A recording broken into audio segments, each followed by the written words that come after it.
thought you might enjoy that. That was for their 50th wedding anniversary. And they were in their 70s at the time when they did that, so it was quite wonderful. First of all, I want to thank you all for coming. I really appreciate you being here.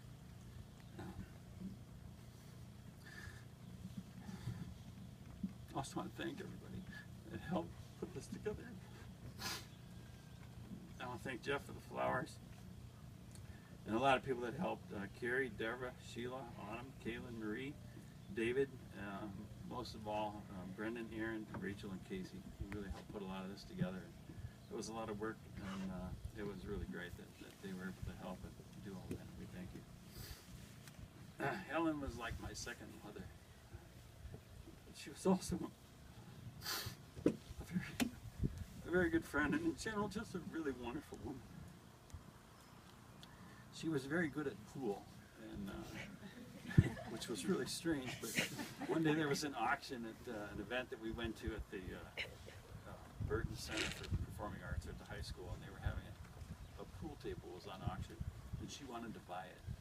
And I was like, really? So we got this pool table and set it up in our garage, and she started practicing while we were working and stuff. And I didn't know it, but she had played pool earlier, as you'll see some of the pictures at the house this afternoon, that she knew how to play pool already. And so she started practicing, and she would invite us to play with her, and it was fun really watching her, because she would break, or we would, and then she'd get her first shot and sink the ball, and sink every single ball, and just leave the 8 at the end so that we could actually play a little bit and clear some of our garbage off the table, and then she'd sink the 8 and win.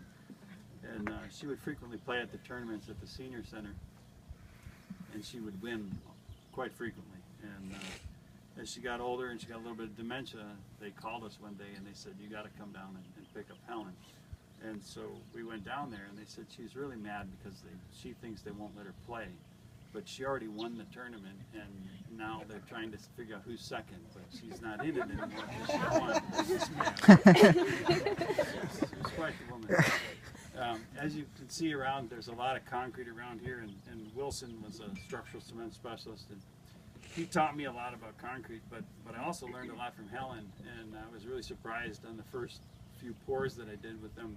I used to come up here from work, and they would plan it around when I was available or if Jeff was available, and so I first started coming up here, and Helen was teaching me how to tamp the edges of the concrete.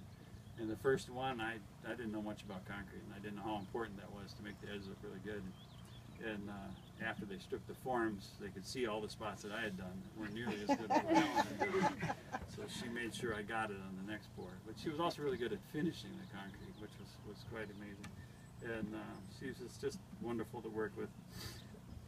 After Helen passed away, Mom still wanted to be active, and she was very active. As Brendan mentioned, she went with us on quite a few camping trips and stuff.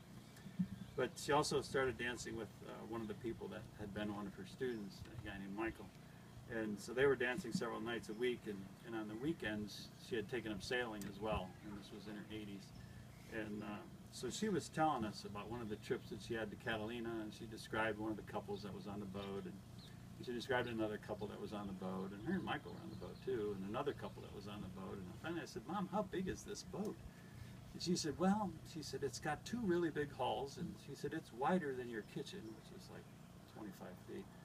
And it turned out they were like 40 to 50 foot catamarans that they were sailing to Catalina.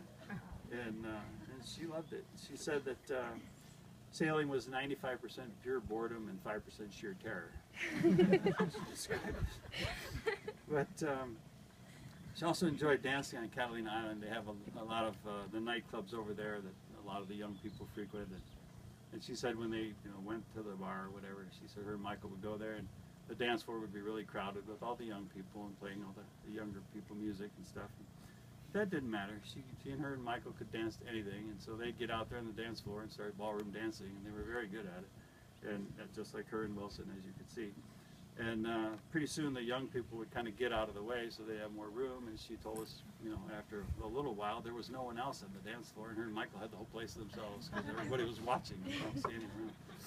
And so she really liked that. I also remember when Helen ran her first 5K race. That's 3.1 miles for those of you that may not know. And it was run on Highway 56 in San Diego. And they hadn't opened the freeway yet, and so they were having a race there, and Casey and Brendan and Aaron and I all went, and Helen was running. We were all running, and Casey and Brendan and Aaron are all pretty fast, and I had bad knees, so I wasn't very fast. And Helen wasn't sure she could run that far, so I said, sure, I'll run with her, and you guys can go on, go ahead. So we all took off, and we got about halfway down, and you had to go over the overpass, and we were going to come back down the other side of the freeway to the finish.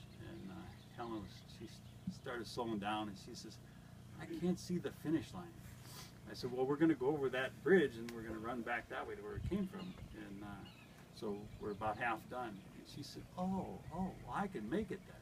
And so she picked up her pace, and she started going a little faster. And so then we were coming into the finish line, and they had this big tower there with a guy with a pair of binoculars. And he was looking out and reading the people's numbers on their shirt, and then looking up who it was, and then saying, you know, to the crowd, congratulate so-and-so, they're coming in. And so Helen was coming in, and he says, ladies and gentlemen, here comes Helen Jones. She's 81 years of age. He says, she's coming in, and the whole crowd just started cheering and stuff. And Helen turns to me and she says, what did he say? I told her, I said, they announced your name, and I said, everyone's cheering for you. It says, oh, okay, great. She just charged right on in there. And she took first place, and she beat all the people that were all the way down to the age of 69, or 65 to 69. There was nobody faster than her. And then she went on to run the Carlsbad 5,000 several times, and took second and third place in that. And anyway, she was really a wonderful woman who loved life. She did watch our children, as many of the other people mentioned, Brendan and Rachel. And but she was really great with the kids. She really loved them. She took them under her wing and taught them music and all kinds of things about life and tools, and just, you know, really was a good educator, good supportive education.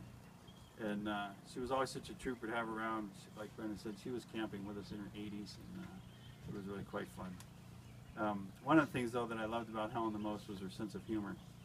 As an example, we were having dinner one night with Jeff, Helen's son, and we were having pomegranate, and somehow Jeff got a little bit of the pomegranate juice on his shirt. And so Casey asked Mom, she said, Mom, she said, do you remember how to get pomegranate juice out of a shirt? And she said, yeah. She said, boil some water and pour it through the shirt. They said, okay. And she said, but take the shirt off first.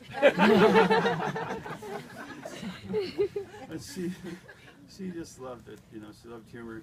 She had a favorite joke, and that she would tell, and I would like to tell it. And it was just so funny. She said that, you know, she was driving across Arizona, and she said she picked up this hitchhiker. And she says it was an Indian woman, and she got in and she sat down with her, and she said there was a bag on the seat in between the two of them. And she said that the woman asked her, or to Helen, she looked at the woman, she said, I see you're looking at what's in that bag, or trying to figure out what's in that bag. And she said, yeah. And she said, well, it's a bottle of wine. And she says, I got it for my husband. And the woman said, oh, good trade. On her 90th birthday, I finally figured out that she really loved that joke, because she couldn't remember how to tell it. But Casey said, hey, Mom, you want to tell that joke? And she used to tell it at all the parties and stuff. And she said, Mom, you want to tell that joke about you traveling across Arizona? She said, yeah. She said, but I can't remember how it goes. And so Casey said, well, you remember you're driving across Arizona. And so Casey, or Carrie, and some other people were there. She says, yeah, I was driving across Arizona. And she looked at Casey, what's next? So Casey kept telling her each line of the joke. And she finally got to the punchline, and she whispers in Helen's ear, and she says, yeah, good trade. And Helen started laughing hysterically. She was laughing so hard she couldn't finish the joke. It was great. And she kept her humor right up until the end. About 2 weeks before she passed away, she was having a day where she was really just kind of sleepy, and she would kind of go in cycles where she'd have a couple good days, and then she'd have a couple days where she was really tired. And so this one particular day, a couple weeks before she passed, she was really sleepy, and we couldn't get her to wake up to eat dinner or whatever. They had gotten her up, and she was at the table, but she just didn't want to eat. She didn't want to open up or anything. And so after, you know, trying for a while, we decided, well, we would go, and they could just put her back to bed at Regency. And so, typical for us, when we leave, Casey would, you know, give Mom a kiss and tell her she loved her. And Mom would say, I love you too. And then I'd give her a kiss and tell her I love her. And then I'd ask her, how's my whiskers? Because she really liked, for some reason, she always asked, or she wanted me to ask that question. And so she would tell me, she said, well, sometimes she'd say, oh, they're okay. Sometimes not too bad. And one time she said, terrible. And so and I grew a beard for a while, and she liked to touch it, and she'd feel it, whatever. So this particular day, she was so sleepy, I didn't ask her. And so I said, well, I love you, Mama. We'll see you later. And I started to walk away, and she says, I feel whiskers. And then just a few days before she passed, Sheila and her family came down, and Carrie came over, and we were all down at Regency, and we were just having a great time showing her some of the old pictures and stuff. And she really liked looking at them, and she was laughing with us and just having a great time. And she had a sense of humor right until the end. And so I just want to say that, again, she was like a second mother to me, but she was also a friend and in general just a wonderful woman. And I want to thank you all for coming to this celebration of her life. Thank you.